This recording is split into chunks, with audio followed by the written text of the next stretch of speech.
Shalom Bapak Ibu yang terkasih dalam Tuhan, saudara-saudaraku. Saya kali ini akan membahas tentang serial Beda Ayat Beda Kata, tapi dengan tema kemah hidup digusur, maka akan diganti dengan kediaman surgawi. Ini saya ambil dari 2 Korintus pasal 5 ayat 1 sampai dengan 5 untuk bagian yang pertama. Dan ini merupakan suatu kajian eksegetikal.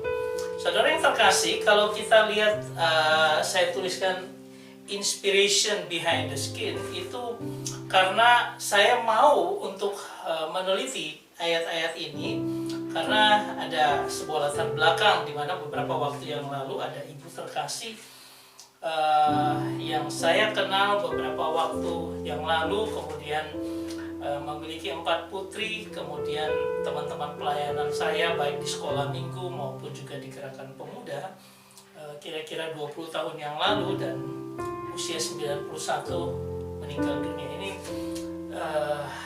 dia memiliki anak-anak yang luar biasa yang juga pelayan-pelayan Tuhan.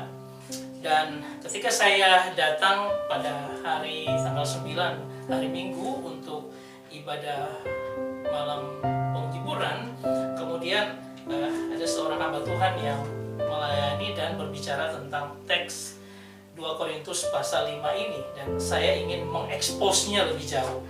Coba kita lihat ayat-ayat ini. Karena kami tahu bahwa jika kemah tempat kediaman kita di bumi ini dibongkar, Allah telah menyediakan suatu tempat kediaman di sorga bagi kita, suatu tempat kediaman yang kekal, yang tidak dibuat oleh tangan manusia. Saya tidak membaca keseluruhan. Paling tidak kita bisa berbicara tentang bagaimana hidup setelah mati, bagaimana kita mempersiapkannya. Ya, nanti kita akan bahas satu persatu. Nah, saya mau katakan di ayat yang pertama ini, nanti kita akan melihat tentang jadi tua itu kepastian. Bersyukur, bangun manusia perkasa itu sebuah pilihan. Sekarang kita ada dalam fakta kenyataan hidup bahwa kita tidak pernah bisa menghindari orang menjadi tua. Ya, dengan ibu kekasih ini juga 91 tahun itu sudah waktu yang luar biasa yang Tuhan berikan.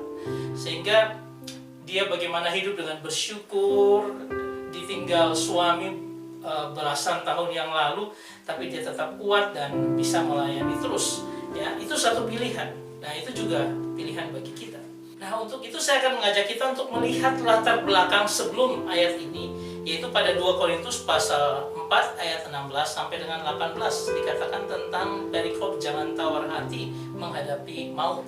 Sebab itu kami tidak tawar hati, tetapi meskipun manusia lahiriah kami semakin merosot, namun manusia batiniah kami diperbaharui dari sehari ke sehari. Sebab penderitaan ringan yang sekarang ini mengerjakan bagi kami kemuliaan kekal yang melebihi segala-galanya, jauh lebih besar daripada penderitaan kami. Sebab kami tidak memperhatikan yang kelihatan, melainkan yang tidak kelihatan. Karena yang kelihatan adalah sementara, sedangkan yang tak kelihatan adalah kekal. Ya, jadi ini mau bicara tentang bagaimana sikap kita menghadapi maut. Kita melihat maut seperti apa. Nah, kalau kita lihat dari gambar yang ada ini, ya dikatakan bahwa ya kami tidak tawar hati, kami tidak lose heart, kehilangan hati. Tetapi walaupun outer man itu adalah manusia jasmania yang semakin hari semakin tua, ya itu semakin merosot, semakin dikatakan decaying. Ini artinya semakin membusuk, artinya semakin renta, ya. Tetapi our inner man, manusia batinnya kita itu renewed day by day, ya, diperbaharui dari hari ke hari. Ini luar biasanya pemahaman orang Kristen, dan aplikasi dalam kehidupan kita bisa melihat bagaimana kehidupan seorang Kaleb ketika mereka sudah merebut tanah Kanaan, ya sudah selesai, dan walaupun belum semua, Kaleb walaupun sudah umur 85 tahun waktu itu, dia datang kepada Yosua, kawannya ini yang sama-sama berjuang, lalu dia katakan begini, oleh sebab itu berikanlah kepadaku pegunungan yang dijanjikan Tuhan pada waktu itu, sebab engkau sendiri mendengar pada waktu itu bahwa di sana ada orang enak dengan kota-kota yang besar dan berkubu, mungkin Tuhan menyertai aku sehingga aku menghalau mereka seperti yang difirmankan Tuhan. Nah, seorang Kaleb yang walaupun sudah renta, umurnya sudah 85 tahun, tetapi jiwanya, manusia batinnya dia kuat. Karena apa? Karena dia tetap teguh dengan firman Tuhan. Ketika Tuhan berkata, rebut semua tanah Kanaan, dan dia diberi hak untuk Hebron. Ya. Nah, kalau kita melihat seperti ini luar biasa. Jadi dia tidak memperdulikan lagi manusia yang di luar yang semakin rentan, tetapi bagaimana manusia batinnya dia begitu kuat. Anda tahu bahwa orang Enak itu orang raksasa. Dan ketika Opa, Kaleb ini berjalan dengan pedangnya, orang Enak semua lari tunggang langgang.